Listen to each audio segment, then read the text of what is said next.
Ending the road trip on a high note in Tampa Bay. Can you just talk us through what that game was like and how important it was to end with 2 points there? It was a tough game, high intensity. As we talked about before with the team, it was like a high battle all the way through the game. We felt like we battled as a team, and we got the 2 points at the end, all because our team effort. We're going to keep building on that and hopefully get us with us at home here. Newsy's talked a lot about building and carrying over from game to game. Defensively, what stood out to you in the last couple here?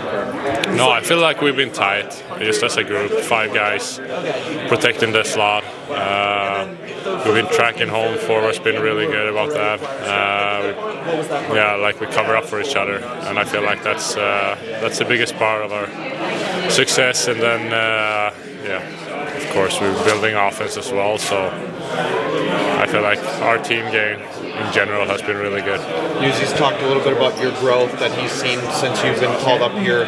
What feedback have you gotten from him, and especially working with Boots? Kind of what has he given you in terms of advice and things to work on?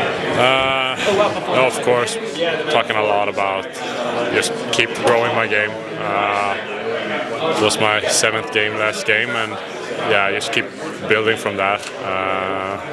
Don't rush into it, but What kind of challenges do the Rangers present you guys? What are you seeing when you're scouting them? Of course, they're a very skilled team, big guys. We're going to have to, of course, play with possession. I feel like they're not so good when we have the puck. Try to play our way out of the situations and don't just give up easy offense for them. So that's going to be the biggest part tomorrow, I feel like. You've talked about the adjustments, but how has it felt to you, the transition to the NHL? It's been feeling good. Yeah, it's been fun. Most, of course, it's been pressure games, a lot of intensity. Every game has been about something. Every opponent we've been playing against has been hungry for something as well. So it's been fun to play. And as a young guy, like you said, these teams are meaning something every time. What does it mean to you to be pulled up, be leaned on, and be part of the mix here? 19. No, of course, it's been fun. It's something special.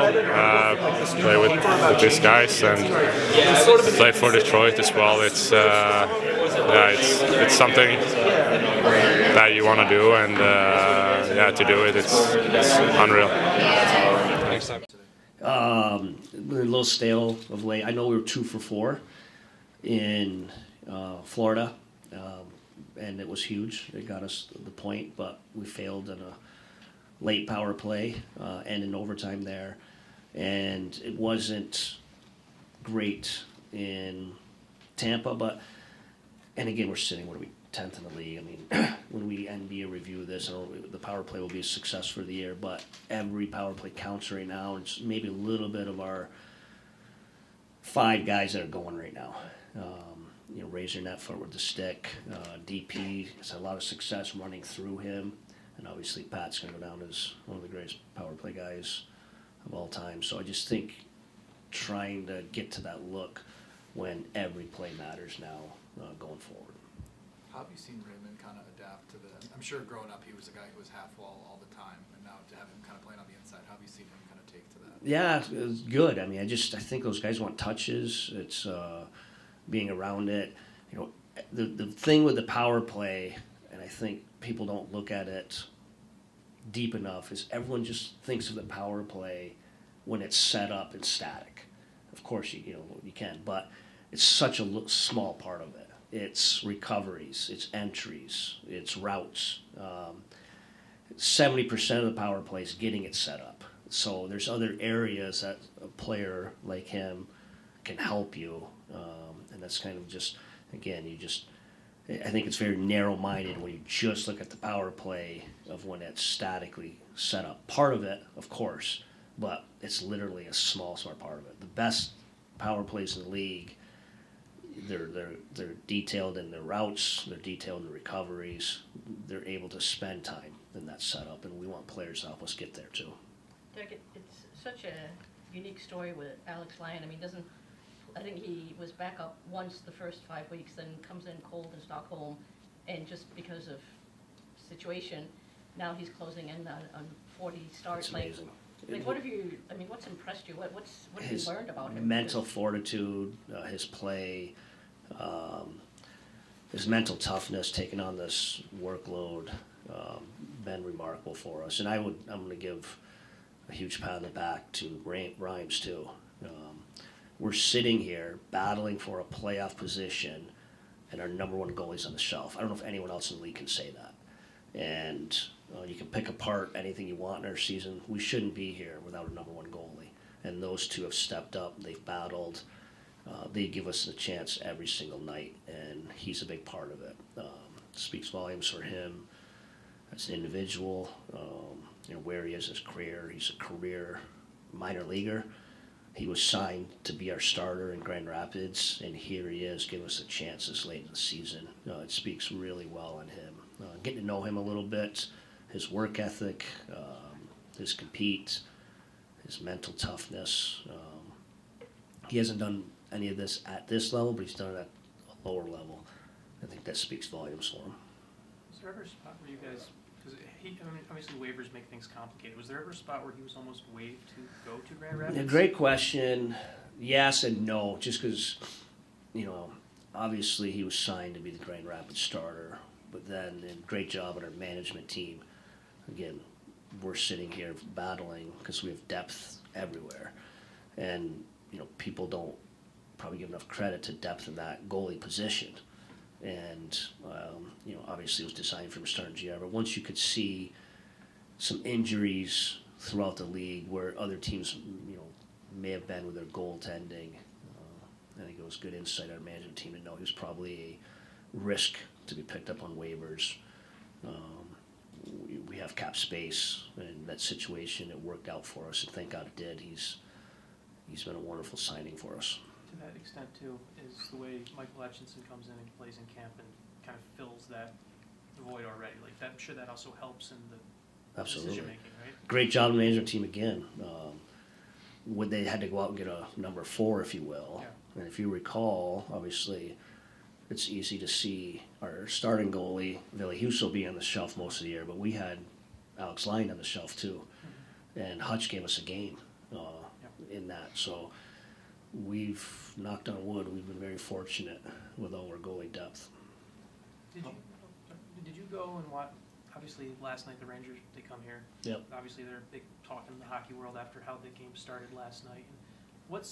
When you watch that as a coach, like, is that have you ever been, obviously that seems unprecedented now, but have you ever been part of something like that? Or when I was coaching back in USHL, that was every other weekend. The game's changed. Yeah. I get it. I like those moments, and that just in those situations you have both teams looking to stick up for teammates, and there's going to be moments like that. We've had a couple of them, not obviously to that scale. I mean, the 5-on-5 is very rare. I know Bob Bugner was very excited about it.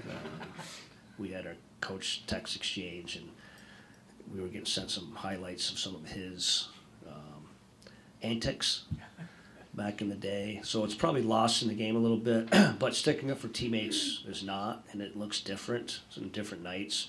I think that's what you saw last night, and I think it's healthy. I'm probably in the minority in this day and age where things are trending, but when it's done with purpose, there's some backstory to it. I think it's healthy for both teams. As a coach, you're aware of those backstories, right? Like, I mean, because obviously that only happens because both coaches know I'm starting. They're starting this guy. A little of that, but I just think the way that their last game again, I don't obviously watch the league. I'm not in either of those rooms. It's pretty easy to see there was some history going into that game, and that's how it played out. How significant has Fabry's presence been this season? Last year he battled injuries. This year he's tied career high in goals, 60-plus games played. Where have you seen him kind of? His compete, his battle, healthy. His shooting percentage has dropped off somewhat because it was almost probably number 1, 2, 3 in the league for a while there. He just has an NHL stick, and when he's around it, the Tampa goal is a perfect example. Didn't get a lot of minutes, a lot of power play touches and looks, He gets one shift up after a power play, and he finds the back of the net. But he's very competitive, as you see. Every game there's one or two big hits he's part of. There's one or two big battles he's part of. He's just a very competitive player with an NHL stick. And again, a lot of that scoring depth that has put us in this opportunity this late in the season. It kind of seems like he's done more with less this season, in a way. I mean, yep. I think that shows you the depth that you have. For sure. And we needed it. We've needed those goals. Again, we're not a perfect team. Not very few teams are, and you need it to look different at times. And he gives us different looks at times. With the number of guys in the top 6 you have that play their offhand, I know there's some shooting advantages to that. Does it do anything to the breakout? That's great. I think it's evolved in the league a lot just because you can take the puck, you can protect it, and you have the puck to the middle. Sometimes it slows breakouts down because you're turned and you end up coming back into the play.